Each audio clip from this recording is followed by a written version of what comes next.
नमस्तेस्तु भगवन् विश्वेश्वराय महादेवाय त्र्यम्बकाय त्रिपुरान्तकाय त्रिकाग्निकालाय कालाग्निरुद्राय नीलकण्ठाय मृत्युञ्जयाय सर्वेश्वराय सदाशिवाय श्रीमान् महादेवाय नमः। ॐ नमः शम्भवाय च मयोभवाय च नमः शङ्कराय च मयस्कराय च नमः शिवाय च शिवतराय च।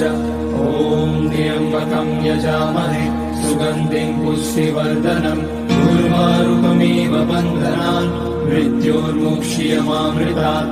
नागेन्द्रहाराय त्रिलोचनाय भस्माङ्गराय महेश्वराय नित्याय शुद्धाय दिगम्बराय तस्मै नकाराय नमः शिवाय। मन्दाकिनी सलिलचन्दन चर्चिताय नन्दीश्वर प्रमथनाथ महेश्वराय